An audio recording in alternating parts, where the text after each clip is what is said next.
विद्वानपुर नाम का एक गांव, जहां मंगू नाम का एक नौजवान रहता था। पूरे गांव में बुद्धि से धनी और विद्वान लोगों की भरमार थी, जिस वजह से ही इस गांव का नाम विद्वानपुर रखा गया था। मगर मंगू मूर्ख और अनपढ़ था। गांव में ही लोगों के खेतों में काम कर अपना गुजारा करता था। माता पिता के गुजर जाने के बाद से मंगू ही अपनी दादी का सहारा था। एक दिन मंगू गांव में किसी के खेत में जब काम कर रहा था, तब एक नौजवान उसके पास भागा भागा आता है। मंगू भैया, आपकी दादी बेहोश हो गई।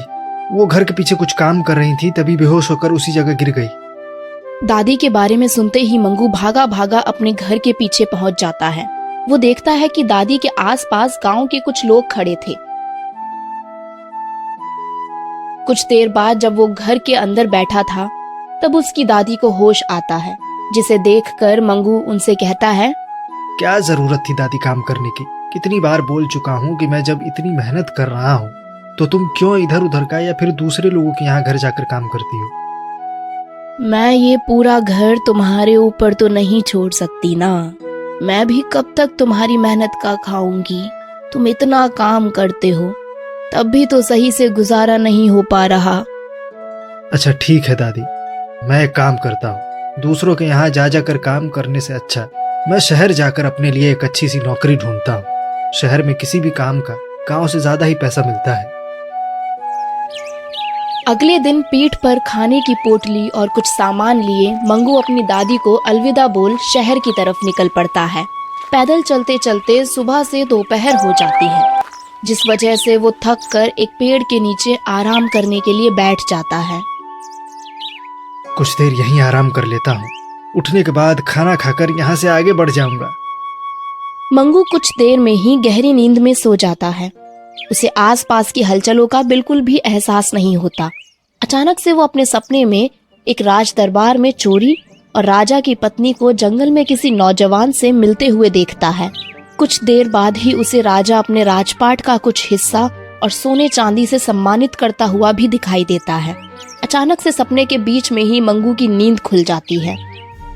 अरे बाप रे, मैं हमेशा सपने में पैसे और अपने साथ होते हुए सम्मान को देखता हूँ, पर मेरी जिंदगी में होता इसका उल्टा है। पता नहीं मेरे सपने कब सच होंगे।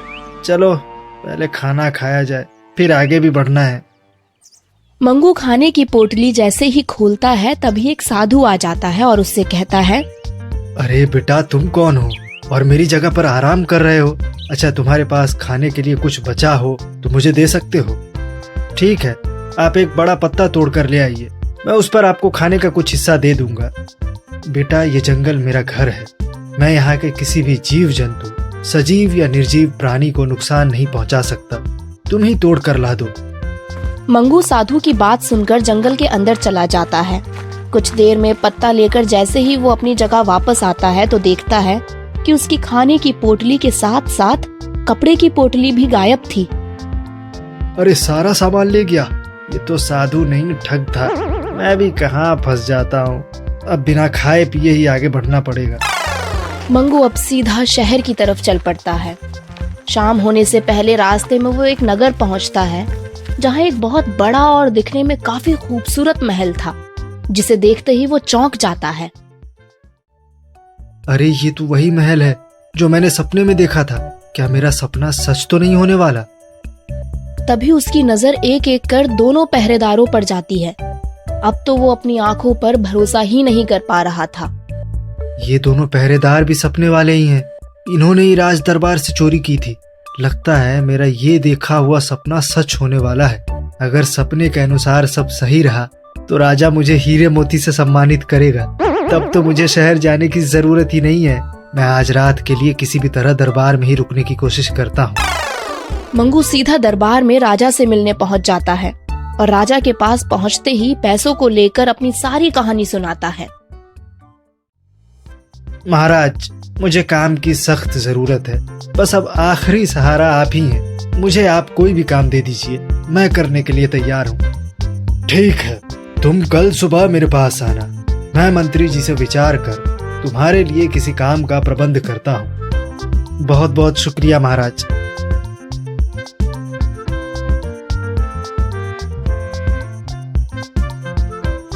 चलो, अब यहाँ रुकने का भी बहाना मिल गया। अब मैं कहाँ जाऊं जहाँ से इन दोनों पहरेदारों पर नजर रख सकूं।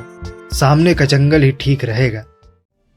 रात होने के इंतजार में मंगू महल के सामने वाले जंगल में छुपकर बैठ जाता है और दोनों पहरेदारों पर नजर गड़ाए रखता है।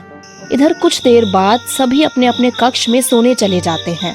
राजा भी रानी से कुछ देर तक बातें करने के बाद सो जाता है। राजा के सोते ही रानी दोनों पहरेदारों के पास पहुंचकर उनसे कुछ बोलती है और वहां से जंगल की तरफ अपने प्रेमी से मिलने पहुंच जाती है।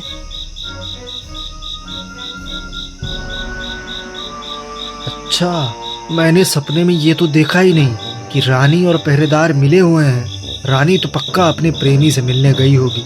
अब बस दूसरे सबूत यानी इन दोनों द्वारा की गई चोरी का इंतजार है। रानी के जाते ही दोनों पहरेदार भी चुपचाप महल के अंदर सोने की कोठरी में पहुंच जाते हैं।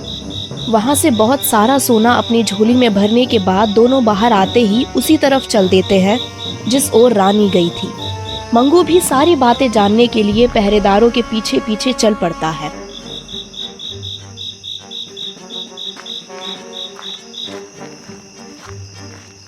दोनों पहरेदार कुछ देर बाद एक कुटिया के बाहर रुक जाते हैं जहां से रानी और उसका प्रेमी बाहर निकलते हैं।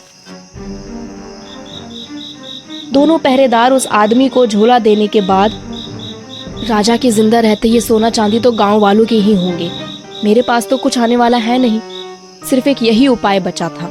चोरी के अलावा मुझे कोई दूसरा रास्ता समझ ही नहीं आया। अब इसमें से हम चारों को आराम से अच्छा खासा हिस्सा मिल जाएगा।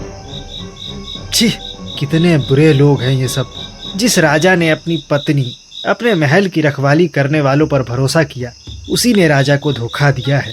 मुझे मेरे सपने सच हो जाने की अब कोई खुशी नहीं है, लेकिन मुझे ये सच्चाई उस राजा को तो जरूर बतानी होगी। सुबह होते ही दरबार में ये बात फैल जाती है कि रात को चोरी हुई थी। राजा फौरन ही मंत्री को आदेश देता है कि चोरों को पकड़कर राजा के पास लाया जाए।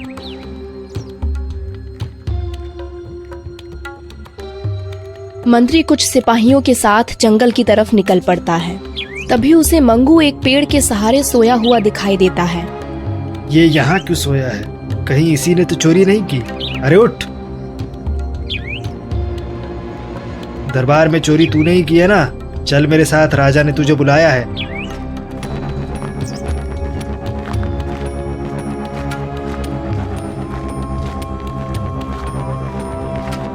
तुम तो वही हो ना जो कल मेरे पास काम मांगने आए थे।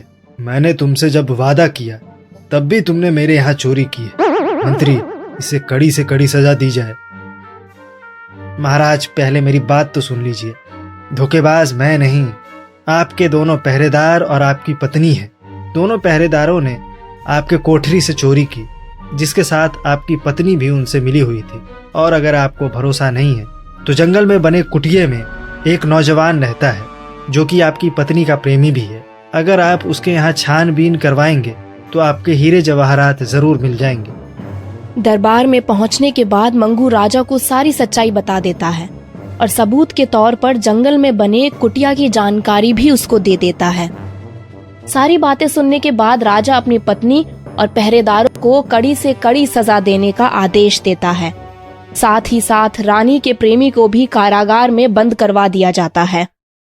दूसरी तरफ मंगू की ईमानदारी और चालाकपन को देखकर राजा उसे सोने चांदी की भेंट देने के साथ साथ उसे दरबार में ही रहकर कामकाज संभालने का प्रस्ताव भी देता है।